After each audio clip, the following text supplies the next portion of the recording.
Live.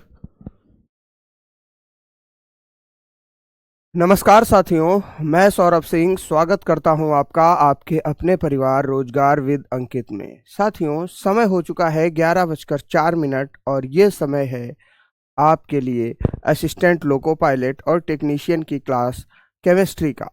मेरे मित्र, मेरे सभी साथी जुड़ रहे हैं धीरे धीरे और अनुरोध करता हूं सभी साथी बेहतरीन तरीके से जुड़ जाएंगे। बहुत शानदार सी एक क्लास आपको देखने को मिलेगी। राम राम भैया, देवेंद्र कुमार, ब्रजेश कुमार, राम राम। हाँ, प्रभात जी, आशीर्वाद है आपको मेरे मित्र। और कमेंट दिखाना। खेत राम प्रजापत, राम राम भाई, है ना। मोनू जंगैद, बेहतरीन, शानदार। सभी साथियों को, मनोज कुमार, अनूप राजपूत और विकास शर्मा, मेरे सभी साथी लगभग धीरे धीरे जुड़ते जा रहे हैं। आशुतोष यादव, है ना, अंकुर कुमार। तो मेरे मित्र, जिन भी साथियों का मैं नाम नहीं ले पा रहा हूं उनके लिए क्षमा चाहूँगा। सेवक कुमार जी जुड़ चुके हैं, सौरभ मिश्रा जुड़ चुके हैं। ठीक है मेरे भाई, तो सभी साथी हमारे साथ जुड़ चुके हैं। बेहतरीन तरीके से, शानदार तरीके से आज हम अपने सेशन की शुरुआत करेंगे। और आज हम जो ख़त्म करेंगे टॉपिक वो होगा some important elements and compounds. अच्छा, इसके बाद अब सुनिए, ये टॉपिक कंप्लीट होने के बाद मेरे भाई आपने पीरियोडिक टेबल पढ़ ली, आपने ये सीख लिया कि क्या होते हैं परमाणु क्रमांक और समभारिक और समस्थानिक। आपने पीरियोडिक टेबल अच्छे से कवर कर ली, आपने महत्वपूर्ण यौगिक एवं तत्व भी अच्छे से कवर कर लिए। तो इस क्लास के बाद जब ये टॉपिक एंड हो जाएगा तो अगली जो क्लास हम लेंगे वो इलेक्ट्रॉनिक कॉन्फ़िगरेशन की लेंगे, यानी कि इलेक्ट्रॉनिक विन्यास की लेंगे। क्योंकि मेरे मित्र, अगर आपने केमिस्ट्री पढ़ी है तो आपको इलेक्ट्रॉनिक कॉन्फ़िगरेशन आना चाहिए, और सबसे ज़्यादा प्रश्न आपको इलेक्ट्रॉनिक कॉन्फ़िगरेशन से देखने को मिलते हैं। ठीक है भैया, तो इसीलिए मैंने इलेक्ट्रॉनिक कॉन्फ़िगरेशन को लास्ट में रखा, जिससे आप पहले ये समझ लो कि क्या होता है एटॉमिक मास, क्या होता है एटॉमिक नंबर। आप ये समझ लो कि क्या होते हैं आवर्त सारणी, उसमें किस हिसाब से तत्वों को स्थापित किया जाता है, और क्या होते हैं कुछ महत्वपूर्ण तत्व एवं यौगिक जिनसे क्वेश्चन बनते हैं। उसके बाद हम इलेक्ट्रॉनिक कॉन्फ़िगरेशन को स्टार्ट करेंगे। ठीक है भैया, किसी को कोई समस्या? चलिए बेहतरीन तरीके से आज के हम सेशन की शुरुआत करते हैं। और आज जैसा कि हमको पढ़ना था सिल्वर के कंपाउंड्स, एक बार आप लोग हमको जरा ये बताएंगे कि कल हमने टॉपिक कहां पर एंड किया था?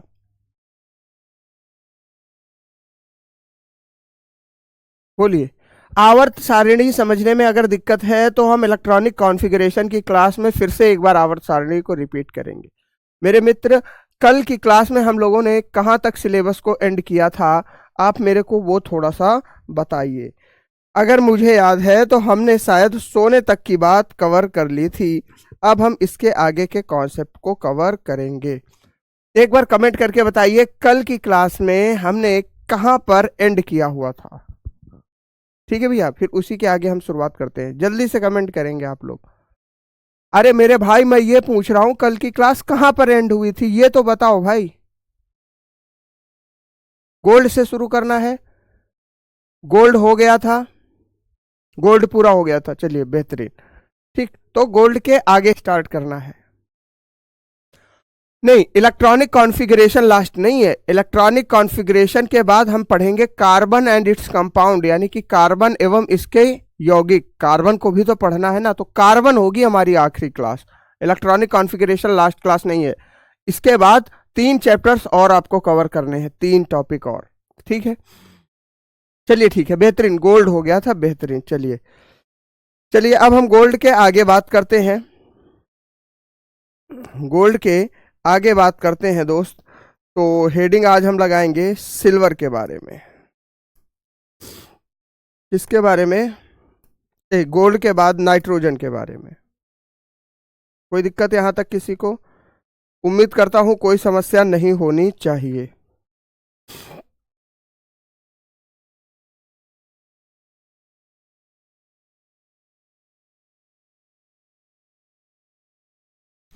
क्या हेडिंग लगाओगे मेरे भाई?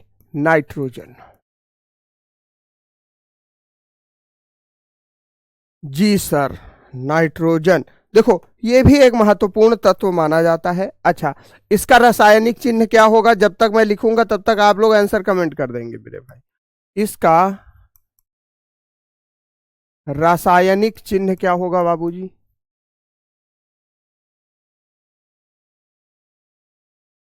इसका रासायनिक चिन्ह होगा भैया नाइट्रोजन का एन। यानी कि अगर हम देखें तो इसका केमिकल सिंबल ब्रदर क्या होगा? केमिकल सिंबल क्या होगा? केमिकल सिंबल होगा एन। ठीक। अब देखो एक चीज तुम लोगों को मालूम है कि एक चीज मालूम है, बहुत ध्यान से सुनना। रासायनिक चिन्ह नाइट्रोजन का एन है। दूसरी चीज अगर हम देखें तो नाइट्रोजन यानी कि जो नाइट्रोजन गैस है, N2 गैस है, ये वायुमंडल में सर्वाधिक प्राप्त पाई जाने वाली गैस है। कितना रेशियो है? 78% रेशियो है। यानी कि जो हमारे पृथ्वी के वायुमंडल में यानी कि जो एटमॉस्फेयर में सबसे अधिक मात्रा में पाई जाती है गैस, वो क्या है मेरे भाई? नाइट्रोजन। अच्छा, एक मित्र कह रहे हैं गुरुजी N2 होता है रासायनिक चिन्ह किसका? नाइट्रोजन का। एक मित्र का ये था। ठीक है विक्रम बाबू, बेकार की बात मत करिए, है ना? ठीक। अच्छा, चेतन कुमार कह रहे हैं गोल्ड के यौगिक। देखो गोल्ड के यौगिक एग्जाम में भी नहीं आते और गोल्ड ऐसे कोई खास यौगिक बनाता भी नहीं है जिनसे प्रश्न बनते हैं।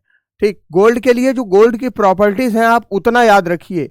जिसके जो मोस्ट इंपॉर्टेंट यौगिक हैं, जो बहुत जरूरी यौगिक हैं, वो मैं आपको कराता हुआ चल रहा हूं।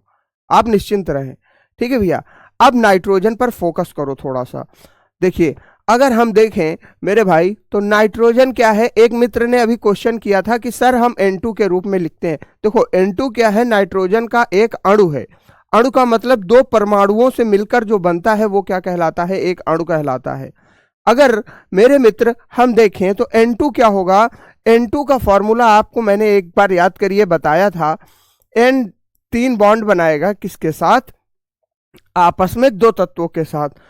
ये क्या है? ये इसका एक अपरूप है, या इसका आप एलोट्रोप भी कह सकते हो, या आप ये भी कह सकते हो कि ये N2 जो है ये नाइट्रोजन का एक ऐसा अणु है जो सामान्यतः पाया जाता है। लेकिन अगर हम नाइट्रोजन के रासायनिक चिन्ह के बारे में बात करें तो नाइट्रोजन का रासायनिक चिन्ह क्या होगा? N होगा। यहां तक क्लियर हो गई बात? किसी को कोई समस्या? अच्छा गुरुजी, अगर नाइट्रोजन का अगर हम बात करें तो नाइट्रोजन वायुमंडल में कितना पाया जाता है? नाइट्रोजन वायुमंडल में 78% पाया जाता है। Nitrogen present in atmosphere is 78%। ठीक है भैया, कितना? 78%। यानी कि जो नाइट्रोजन है ये वायुमंडल में कितना मौजूद है? नाइट्रोजन वायुमंडल में 78% मौजूद है। ठीक, किसी को कोई समस्या? ठीक, चलिए बेहतरीन। ठीक। अब अब देखते हैं मेरे भाई। अच्छा, आप लोगों से मेरा एक सवाल है, बहुत ध्यान से सुनिएगा, बहुत ध्यान से सुनिएगा। नाइट्रोजन का एटॉमिक नंबर आपको कमेंट करना है। यानी कि देखो मैं सारे परमाणु संख्याएं बताता रहता हूं, तो मैं एक प्रश्न संख्या पूछ रहा हूं, इससे इलेक्ट्रॉनिक कॉन्फ़िगरेशन में भी आपको आराम मिलेगा। ठीक भैया, तो नाइट्रोजन का परमाणु क्रमांक कितना है? एटॉमिक नंबर कितना है? जल्दी से आप कमेंट करके हमको बताएंगे। जल्दी से बताओ भैया, एटॉमिक नंबर कितना है नाइट्रोजन का? बोलो बोलो बोलो। नाइट्रोजन का परमाणु क्रमांक, मैं जब तक लिख रहा हूं तब तक आंसर कमेंट में आ जाना चाहिए। ठीक है मेरे भाई, तो चलिए, एटॉमिक नंबर ऑफ नाइट्रोजन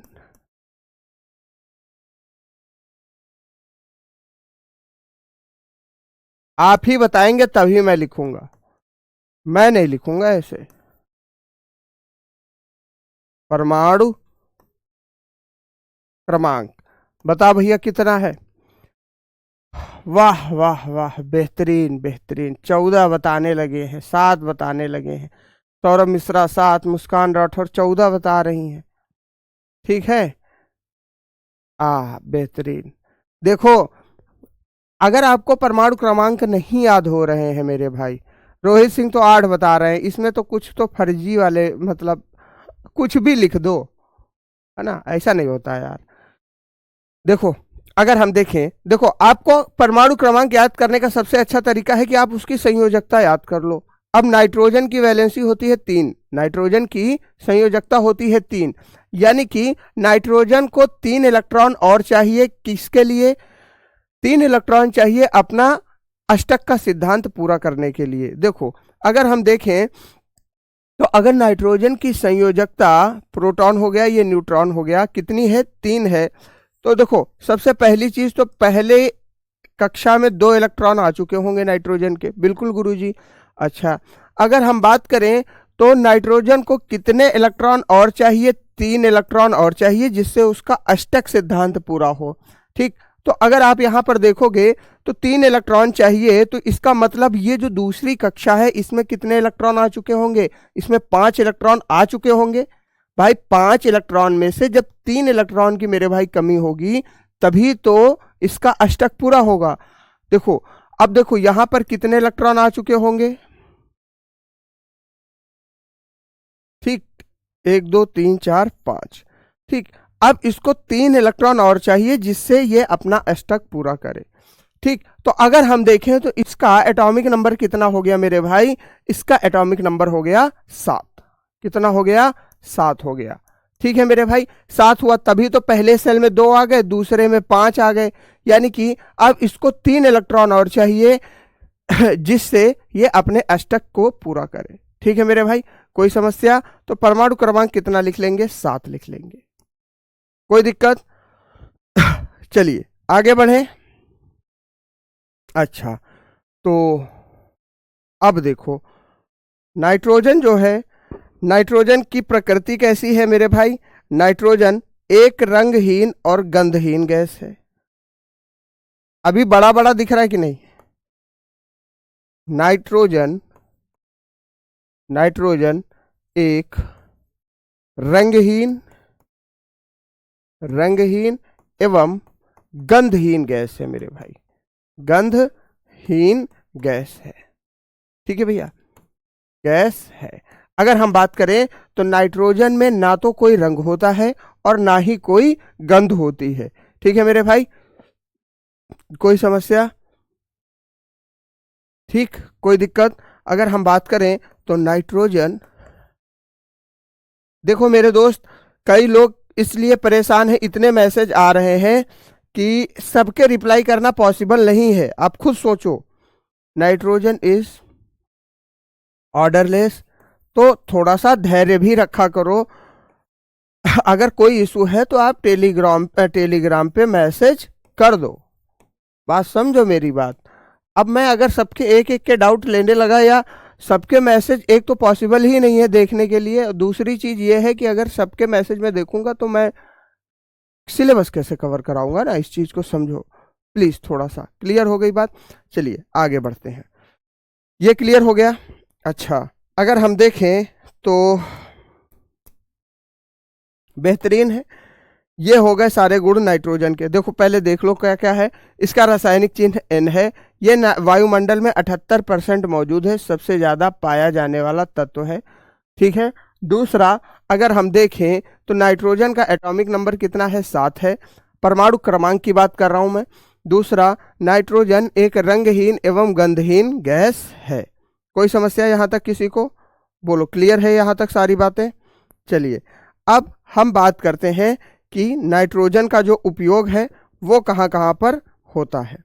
ठीक। अच्छा, नाइट्रोजन के उपयोग से पहले मैं एक छोटी सी बात करूंगा कि अगर हम देखें तो नाइट्रोजन का सबसे बड़ा उपयोग अगर हम देखें तो हमारे जो गांव में खेत खलियान है उसमें यूरिया हम लोग इस्तेमाल करते हैं खेतों में फसल की पैदावार के लिए। अच्छा, यूरिया में क्या होता है? यूरिया में पाया जाता है अमोनिया यानी कि NH3, और NH3 किसका कंपाउंड है? ध्यान से सुनना मेरी बात को, अगर सुनोगे तो सब समझ में आ जाएगा। NH3 यानी कि जो यूरिया में पाया जाने वाला कंपाउंड है अमोनिया, वो किसका यौगिक है? वो यौगिक है किसका? नाइट्रोजन का। नाइट्रोजन और हाइड्रोजन के जब अभिक्रिया होती है, यानी कि जब नाइट्रोजन और हाइड्रोजन आपस में रिएक्ट करते हैं हैबर्स विधि के द्वारा, तब हमें अमोनिया की प्राप्ति होती है। अच्छा, अब ये तो बात हो गई एक कंपाउंड यौगिक की। अगर हम इस गैस के बारे में थोड़ा सा और समझें, तो आपने देखा होगा कि टीवी पे कभी ना कभी देखा होगा कि वो मोटरसाइकिल और कार की रेस होती है। क्या होती है? मोटरसाइकिल और कार की। पहले आप यूजेस सुन लो, लिखा तो मैं बाद में भी दूंगा, सुन लो। मोटरसाइकिल और कार की रेस हो रही है। जी गुरुजी, बिल्कुल रेस हो रही है। अच्छा, मोटरसाइकिल और कार की जब रेस हो रही है तो उनके भाई वो बहुत स्पीड से चल रहे हैं। भाई मोटरसाइकिल और कार जब रैली में यानी कि रेस में जब दौड़ रहे हैं तो काफी तेज गति से दौड़ रहे हैं। तो रोड और टायर के बीच, कार के टायर और रोड के बीच बहुत ही अधिक घर्षण उत्पन्न होगा। क्या उत्पन्न होगा? बहुत ही अधिक घर्षण उत्पन्न होगा। अच्छा, तो गुरुजी इससे क्या लेना देना नाइट्रोजन का? इससे लेना देना है। क्यों? क्योंकि मेरे भाई अगर देखें तो जब अधिक घर्षण उत्पन्न होगा रोड और टायर के बीच, तो अधिक घर्षण उत्पन्न होने के कारण अधिक ऊष्मा भी उत्पन्न होगी, और अधिक ऊष्मा अगर उत्पन्न हुई तो गाड़ी का टायर ब्लास्ट भी कर सकता है, यानी कि गाड़ी का टायर दग भी सकता है। क्लियर हो गई बात? इसलिए गाड़ी के टायर का टेम्परेचर मेंटेन रखने के लिए गाड़ी के टायरों में जो रेसिंग कार्स होती हैं या हवाई जहाज होते हैं, जो जब रनअप लेते हैं हवाई जहाज एरोप्लेन, तो उनमें क्या भरी जाती है? नाइट्रोजन गैस भरी जाती है। ठीक है मेरे भाई, यहां तक बोलो, किसी को कोई समस्या? अच्छा, एक कॉन्सेप्ट और याद करो, मैंने आपको विकृत गंधिता पढ़ाई थी, जिसमें यह पढ़ाया था कि अगर हम तेल और वसा की कोई भी चीज बाहर रख देते हैं तो बहुत जल्दी खराब होने लगती है। और फिर एक एग्जाम्पल दिया था कि अंकल चिप्स और कुरकुरे जो आप लोग खाते हो, इसमें जो हवा भरी रहती है वो गैस होती है नाइट्रोजन। क्यों? क्योंकि अगर इसके अंदर ऑक्सीजन आ जाएगी तो वो जो कुरकुरे या अंकल चिप्स या लेस जो भी आप खाते हो, वो क्या हो जाएगा? खराब हो जाएगा, विकृत गंधित हो जाएगा। लेकिन अगर हम बात करें तो जब ये चिप्स की पैकिंग की जाती है ना, जो खाद्य पदार्थ हैं इनकी जब पैकिंग की जाती है तो इसमें भी नाइट्रोजन गैस भरते हैं, और नाइट्रोजन गैस भरने के कारण ये लंबे समय तक खराब नहीं होते। बात समझ में आ गई है ना? है ना? कोई समस्या यहां तक किसी को? क्लियर हो गई बात, है ना? तो नाइट्रोजन गैस के प्रयोग लिख लें। उम्मीद करता हूं कॉन्सेप्ट आप समझ पा रहे होंगे। ठीक, चलिए समझते हैं, लिखते हैं। ठीक, चलिए हेडिंग लगा लेंगे हम। हेडिंग लगाएंगे, क्या लगाएंगे हेडिंग? नाइट्रोजन के कंपाउंड्स।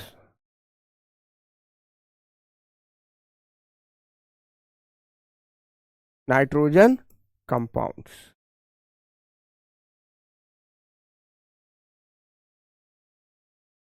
ठीक है गुरुजी, कोई समस्या नहीं। अगर हम इसको लिखेंगे तो क्या हम लिख सकते हैं नाइट्रोजन के यौगिक? बिल्कुल गुरुजी।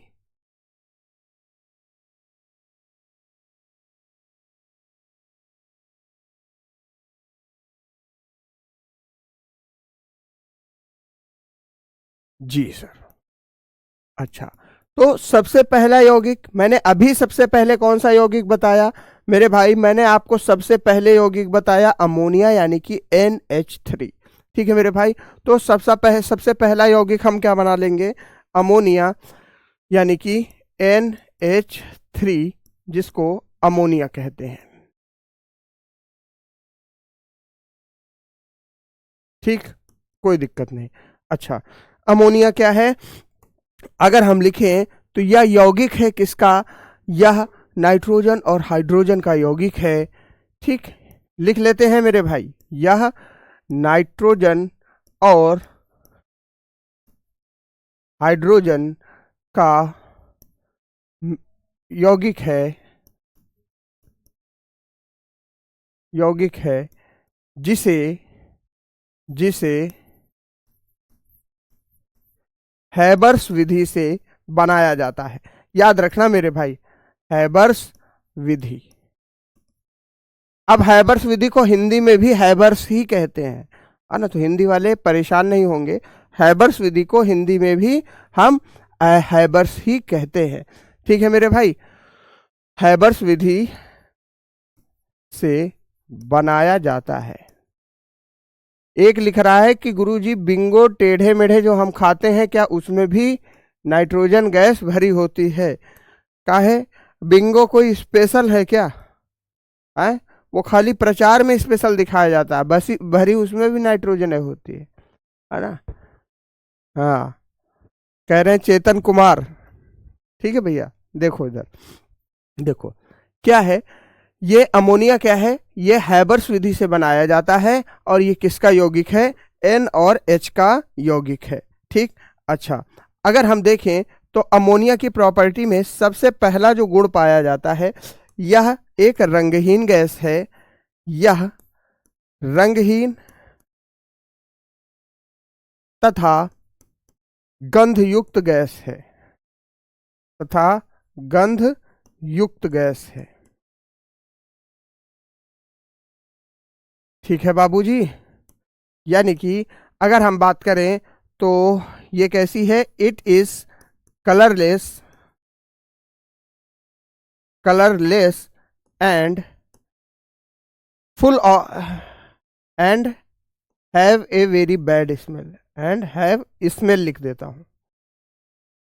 यानी कि इसमें अमोनिया जो यौगिक है किसका? नाइट्रोजन और हाइड्रोजन का, इसमें क्या होगा मेरे भाई? ये रंगहीन होगा लेकिन इसमें गंध होगी। ठीक, और यही कारण है, देखो मूत्र, मैं लिख देता हूं मूत्रालयों, आप जानते हो ना, मूत्रालय यानी कि जो पब्लिक टॉयलेट्स होते हैं, जब आप उधर से गुजरते हो तो बहुत ज़्यादा बदबू आती है। इसका मुख्य कारण क्या है कि अमोनिया जैसे ही ऑक्सीजन के संपर्क में आती है या वायु के संपर्क में आती है, ये बहुत ज़्यादा क्या होगी मेरे भाई, ये इतनी तीक्ष्ण गंध उत्पन्न करेगी, है ना, एक एक गंदी सी स्मेल प्रोड्यूस होगी। ठीक, तो मैं लिख दे रहा हूं, मूत्रालयों के आसपास उपस्थित गंध का उपस्थित गंध का कारण भी अमोनिया है। ठीक है भैया, याद रखना इस चीज को, क्योंकि पेपर में पूछा गया है कई बार। ठीक है ना, smell near toilets, smell near toilets is due to ammonia, is due to ammonia. ठीक है गुरुजी, कोई समस्या नहीं है, कोई दिक्कत। अच्छा अगला कॉन्सेप्ट देखें। अच्छा देखो, यहां तक नोट कर लिया आपने? हाँ, हाँ सुनील कुमार जी, गंध आती है, बिल्कुल आती है। ठीक है, कोई दिक्कत किसी को? मेरे भैया पढ़ लो यार, पढ़ लो महाराज, मुस्कुराहट देखेंगे। चलिए, अब हम अगले कॉन्सेप्ट पे आते हैं। अगला पॉइंट क्या कहता है? देखो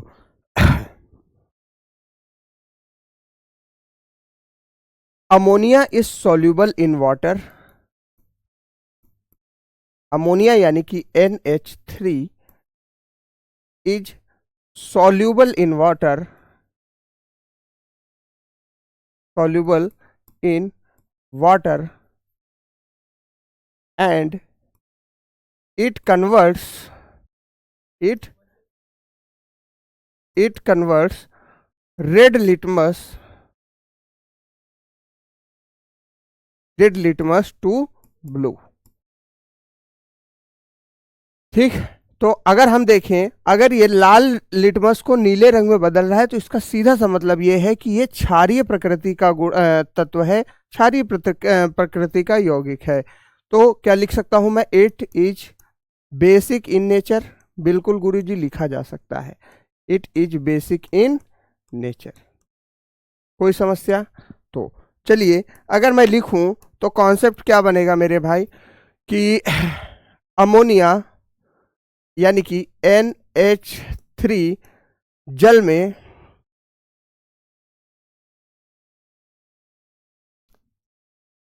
अरे यार NH3 जल में क्या है, जल में घुलनशील है, जल में क्या है, घुलनशील है। ठीक है मेरे भाई। अच्छा और यह क्षारीय प्रकृति का होता है, क्षारीय प्रकृति का होता है। ठीक है भाई, कोई समस्या? जी गुरुजी कोई समस्या नहीं है। अगला कॉन्सेप्ट देखो, अगर हम देखें तो इसका प्रयोग किस में किया जाता है, it is used in making fertilizers, making fertilisers and in industries. ठीक, देखो रासायनिक कारखानों में इसका बहुत मात्रा में प्रयोग किया जाता है। देखो इसका प्रयोग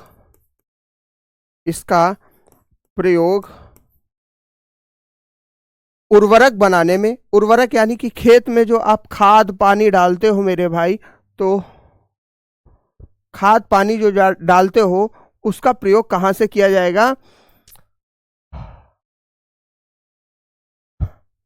उसका खाद में इसका प्रयोग, उर्वरक जो खाद पानी डालते हो ना वो अमोनिया से ही बनते हैं, उर्वरक बनाने में तथा औद्योगिक कारखानों में इसका प्रयोग होता है। ठीक है गुरुजी, औद्योगिक कारखानों में इसका प्रयोग होता है मेरे भाई, याद रखना कारखानों में इसका प्रयोग होता है, इसका प्रयोग होता है। ठीक है गुरुजी कोई समस्या नहीं है यहां तक। ठीक, यहां तक कॉन्सेप्ट हमारा क्लियर हो गया। ये तो बात हो गई अमोनिया की। चलिए अब हम इसके दूसरे यौगिक को भी देख लेते हैं। अगर हम दूसरा यौगिक देखें तो दूसरा यौगिक मेरे मित्र हमारे सामने आता है नाइट्रस ऑक्साइड। क्या आता है, नाइट्रस ऑक्साइड। ठीक है मेरे भाई, इसका रासायनिक सूत्र जल्दी से बताओ कमेंट करके, जल्दी इसका बताओ, इसका रासायनिक सूत्र क्या होगा भाई, जल्दी से कमेंट करके बताओ भाई, क्या होगा रासायनिक सूत्र? तुम्हें आता है, तुम बजरंगबली हो, अपनी शक्ति को पहचानो और बताओ कि इसका रासायनिक सूत्र क्या होगा, इट्स केमिकल फॉर्मूला। जल्दी से पहचानो बजरंगबली अपनी शक्ति को, आज है भी हनुमान जयंती, अपने दिमाग पे जोर डालो, इसका रासायनिक सूत्र बताओ जल्दी से, जल्दी से बताओ मेरे भाई। हाँ बहुत सही, विनय यादव सबसे पहले पहचाने लेकिन गलत पहचाने अपनी शक्ति को, NO3 बता दिए है ना, झटके में कुछ ज्यादा ही पहचान गए, एक ऑक्सीजन कण और भी रख दिए, ये लो है ना। हाँ कन्हैया कहार N2O, बेहतरीन, शानदार, जबरदस्त, जिंदाबाद। ठीक, चलिए अगर हम इसका फार्मूला देखें तो इसका फार्मूला हो जाएगा N2O। अच्छा आपने लोगों में से एक मित्र ने कहा सर गुरुजी आज आप क्लास में ज्यादा हंस रहे हो, इसका मतलब क्या हुआ कि आज हम थोड़ा सा निट्रिस ऑक्साइड जो है वो सूंघ के आ गए है ना, N2O थोड़ा सा हमने सूंघ लिया, तो इसकी वजह से क्या होता है, जब इसको आप सूंघ लेते हो तो हंसी आने लगती है। ठीक है मेरे मित्र, तो अगर हम बात करें तो ये जो गैस है, ये जो गैस है मेरे भाई, देखो ये रंगहीन गैस है, रंगहीन तथा धात्विक गंध वाली गैस है। कैसी गैस है? रंगहीन तथा धात्विक गंध वाली गैस है। गंध वाली गैस है। ठीक है भाई। अच्छा, जिसे सूंघने पर हंसी आती है। सूंघने पर क्या होता है भैया? हंसी आती है। कोई समस्या? ठीक। अगर हम लिखें इसको इंग्लिश में क्या लिख सकते हैं मेरे भाई? है ना मेरे भाई? तो अगर हम कहें, है ना, हाँ बिल्कुल सही बताया था दीपक कुमार, है ना। देखो अगर हम देखें तो it is colourless and metallic smell gas, metallic smell gas which on smelling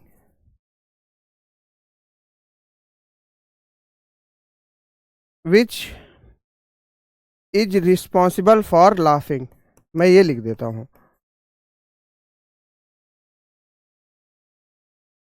और laughing। ठीक है भाई।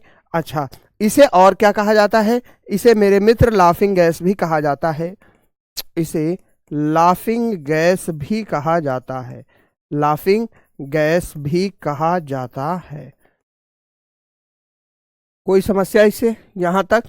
यानी कि known as laughing gas, known as laughing gas. कोई समस्या? बोलो, यहां तक कोई दिक्कत? धात्विक गंध क्या है कि इससे मेटल जैसी खुशबू आती है, धातुओं के जैसी खुशबू उत्पन्न होती है। ठीक है मेरे भाई, कोई दिक्कत यहां तक? चलिए अब आगे बढ़े।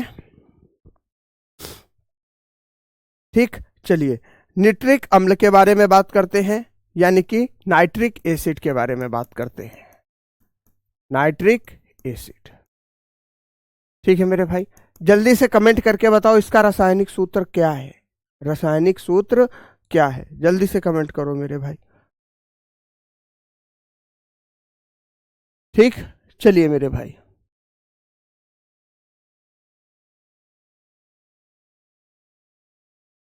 ठीक, चलिए नाइट्रिक एसिड, जल्दी से बताओ इसका रासायनिक सूत्र क्या होगा?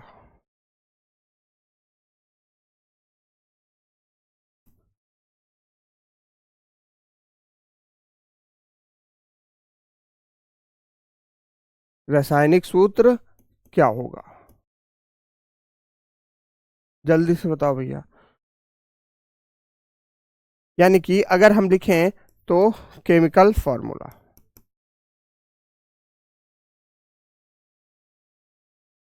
देखो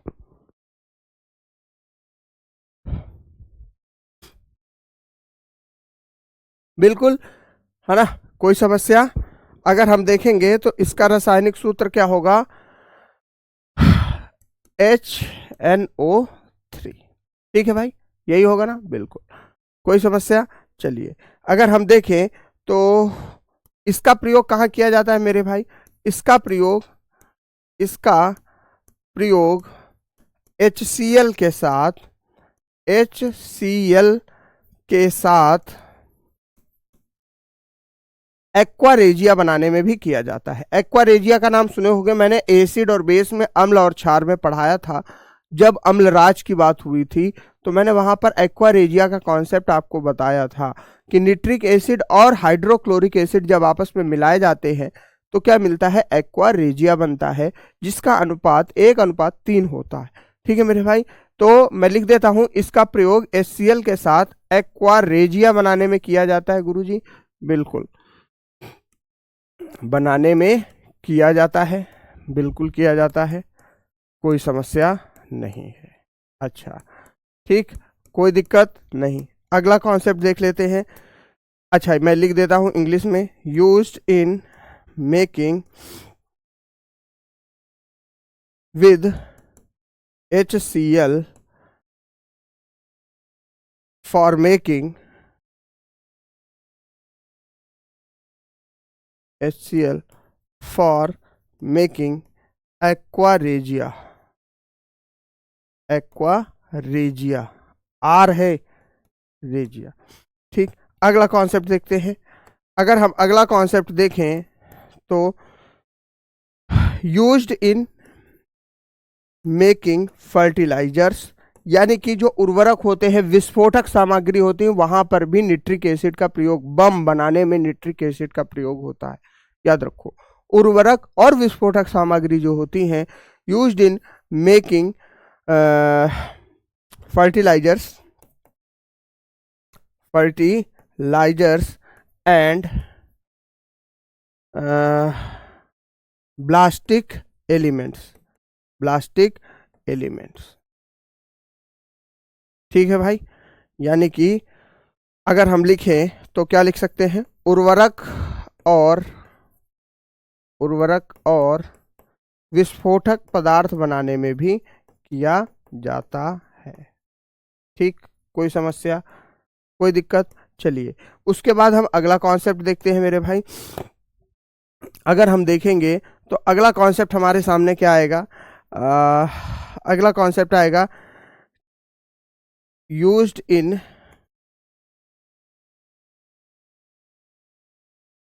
बस इतना पर्याप्त है यार, एक्स्ट्रा चीज लिखाने का कोई मतलब नहीं, पर्याप्त है निट्रिक एसिड यहां तक। ठीक, एक्वारेजिया को हिंदी में भी एक्वारेजिया ही कहते हैं, कोई नया शब्द नहीं है जो भाई इसको हिंदी में विनय बनाया जाए। ठीक, कोई दिक्कत यहां तक? चलिए यहां तक क्लियर हो गई बात निट्रिक एसिड की। अब हम बात करते हैं ऑक्सीजन के बारे में। चलिए भाई जल्दी आ जाओ। ऑक्सीजन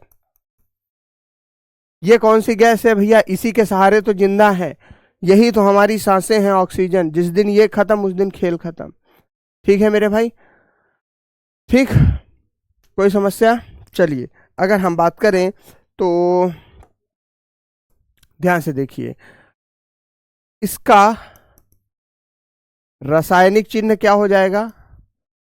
रासायनिक चिन्ह क्या होगा?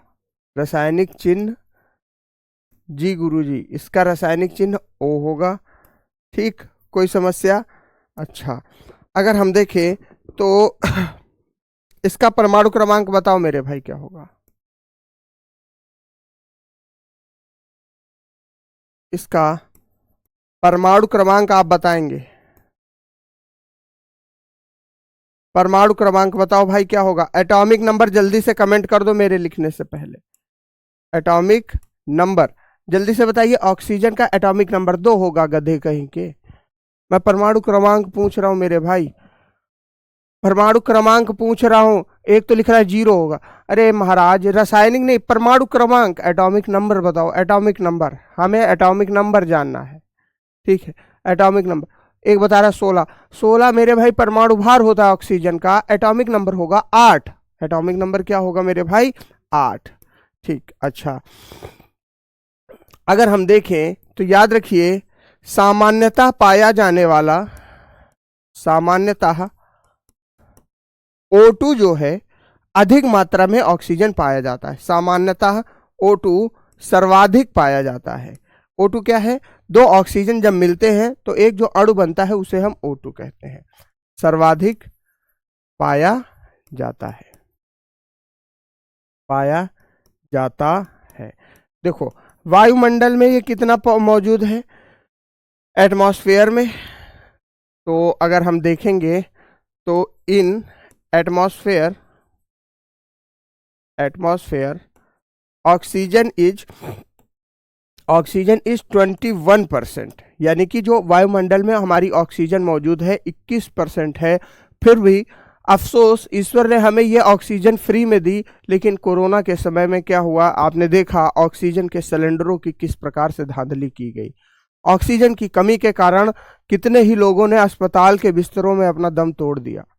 ठीक है, बस जो ऑक्सीजन का सिलेंडर आसानी से सुलभ होना चाहिए था, वो ऑक्सीजन का सिलेंडर कुछ कालाबाजारी लोगों के द्वारा और कुछ पैसा कमाने के लिए कुछ लोगों के द्वारा ऐसा किया गया कि जो जीवनदायिनी गैस थी उसको भी बेहिसाब रुपए में, बेहिसाब महंगे दामों पर बेचा गया, जिसका कारण ये था कि कोरोना में हमारे देश ने बहुत अपने लोगों को खोया है। ठीक, परिस्थितियां क्या थी आप भी जानते हो, शमशान घाटों में लाशों को दफन करने की जगह नहीं थी, खासकर कोरोना की सेकेंड वेव के बारे में अगर हम बात करें तो, है ना। सबसे मेन कारण क्या था उसका कि ऑक्सीजन की कालाबाजारी हुई, ऑक्सीजन के सिलेंडर समय पर उपलब्ध नहीं कराए गए। ठीक है, इस बात से आप सहमत हो। और वही ऑक्सीजन गैस वायुमंडल में कितनी है? 21% है। क्या ईश्वर ने आज तक हम लोगों से पूछा कि भैया, है ना, अगर ईश्वर जिस दिन कालाबाजारी करने पे आ गया तो उस दिन ज्यादा समस्या हो जाएगी, है ना। तो ये सारी चीजें देखिए। ठीक, अच्छा यहां तक क्लियर हो गया। अच्छा, दहन में इसका बहुत योगदान होता है। दहन में ऑक्सीजन, ऑक्सीजन क्या है मेरे भाई? प्रमुख घटक है। कोई समस्या? प्रमुख घटक है। ठीक है मेरे मित्र। In combustion oxygen is the main compound. Oxygen is, अरे यार ऑक्सीजन है भाई, oxygen is the main compound. ठीक है, कोई समस्या यहां तक? बोलो। ठीक, क्लियर हो गई बात। चलिए अब हम इसके एक अपरूप के बारे में बात करेंगे जिसका नाम O3 है। ठीक है, इसके एक अपरूप के बारे में बात करेंगे जिसका नाम O3 है। ठीक है मेरे भाई, O3 यानी कि ओजोन है। ठीक है गुरुजी, कोई समस्या यहां तक? ओजोन, देखो अगर हम देखें तो ओजोन कहां पाया जाएगा? वायुमंडल के, वायुमंडल के समताप मंडल पर, समताप मंडल पर, वायुमंडल के समताप मंडल पर पाई जाने वाली गैस। ठीक, ठीक, अगर हम बात करें तो शायद इसको ट्रोपोस्फेयर कहते हैं। देख लीजिएगा, समताप मंडल को अंग्रेजी में क्या कहते हैं? Troposphere, troposphere. ठीक है मेरे भाई, प्रेजेंट इन ट्रोपोस्फेयर। अच्छा गुरुजी, दूसरा, यह क्या करती है मेरे भाई? यह सूर्य की यूवी रेडिएशन से हमें बचाती है। यूवी रेडिएशन से हमें बचाती है, रेडिएशन से हमें बचाती है, बचाती है। अगर हम बात करें तो जो ओजोन की परत है, सूर्य से निकलने वाली जो अल्ट्रावायलेट रेज है, अल्ट्रावायलेट किरणें हैं, इनसे हमें कौन बचाता है? ओजोन की परत बचाती है, यानी कि ओजोन की लेयर बचाती है। हरीलाल कह रहे हैं सर O2 20.95% होता है। बिल्कुल होता होगा, मैंने अप्रॉक्स में 21% लिखा, मेरे को एग्जैक्ट इसका चलो मैं मान लेता हूं, आपने कहा तो 20.95%। ठीक है, जो कि लगभग 21% के बराबर ही होगा ना। चलिए यह सूर्य की अल्ट्रावायलेट रेडिएशन से हमें बचाता है। ठीक है, यहां तक क्लियर हो गया? कोई दिक्कत? ओजोन कैसी गैस है? ओजोन यह नीले रंग की विस्फोटक गैस है। कैसी गैस है? विस्फोटक गैस है। ठीक, it is blue colour plastic gas.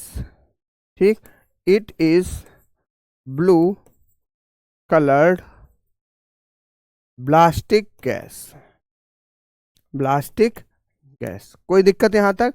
चलिए, अगर हम देखें तो इसका प्रयोग और भी किया जाता है for purification of water, for purification of water, purification of water यानी कि जल की शुद्धि के लिए, जल की शुद्धि के लिए। ठीक है भैया, कोई समस्या यहां तक? बोलो, यहां तक कॉन्सेप्ट क्लियर हो गया मेरे भाई? डन है? ठीक,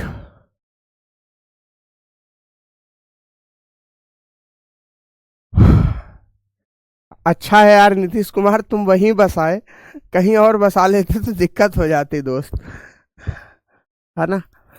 धन्यवाद, आपका बहुत बहुत आभार नीतीश कुमार। ठीक है भैया, है ना।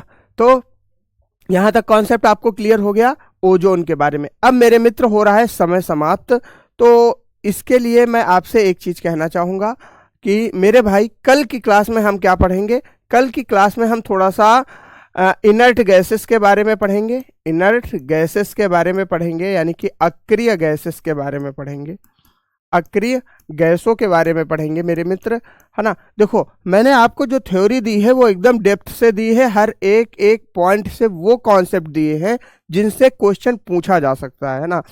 तो आप ये जो सिलेबस है पायलट बैच का, इसको बहुत अच्छे तरीके से कवर करो, केमिस्ट्री में धोखा नहीं खाओगे, इस बात को मैं लिख के देता हूं।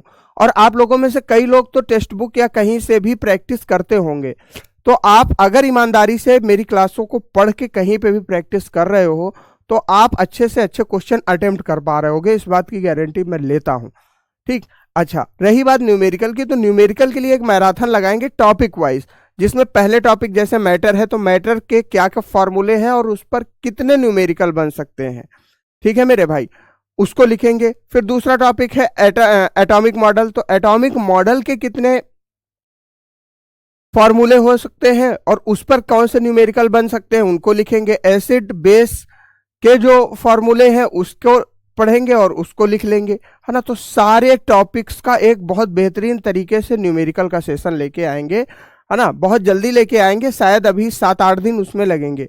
ठीक है मेरे भाई, अब सिलेबस आपका कितना बचा हुआ है ये जान लो, ये टॉपिक लगभग कंप्लीट है। कल हम क्या पढ़ेंगे? इनर्ट गैसेस को थोड़ा सा देखेंगे और उसके बाद हम पढ़ेंगे इलेक्ट्रॉनिक कॉन्फ़िगरेशन।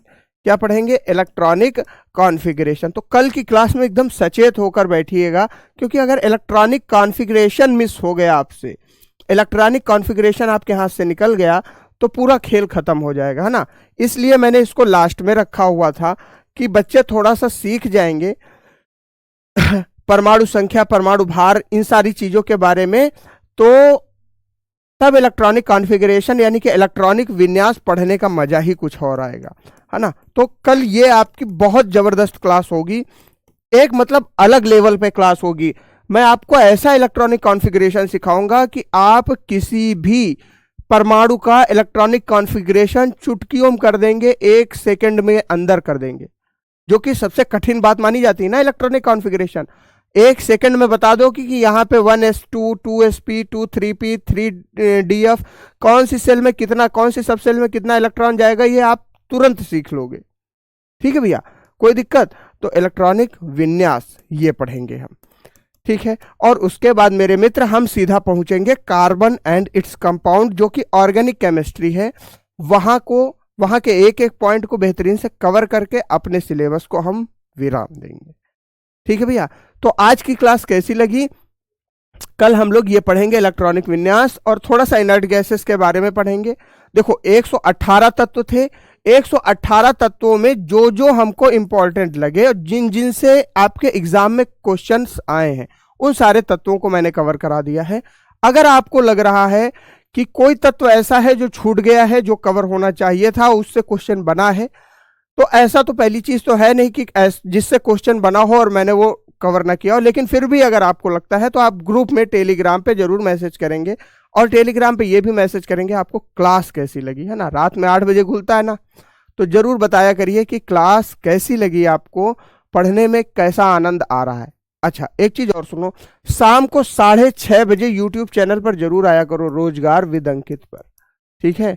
रोजगार विद अंकित पर। तो वहां पर क्या होती है, एएलपी की प्रैक्टिस सेशन चलता है। क्या चलता है, एएलपी का प्रैक्टिस सेशन चलता है। तो वहां से तुम बढ़िया से क्वेश्चन कवर कर लो, और ये वही क्वेश्चन होते हैं जो आपके रेलवे में हमेशा आए हैं। ठीक है भैया, जो रेलवे में हमेशा आए हैं ये वही क्वेश्चन होते हैं। रोज शाम को 6:30 पहुंच जाया करो, कहाँ, यूट्यूब चैनल पर। आज के लिए इतना ही, मुलाकात करेंगे फिर कल दोपहर में 11 बजे। तब तक के लिए मेरे साथियों, हाँ, मेटल एंड नॉन मेटल भी कवर कराएंगे मेरे भाई, मैंने कहाँ कहा कि नहीं कवर कराएंगे। तब तक के लिए सभी को नमस्कार, राम राम, जय हिंद।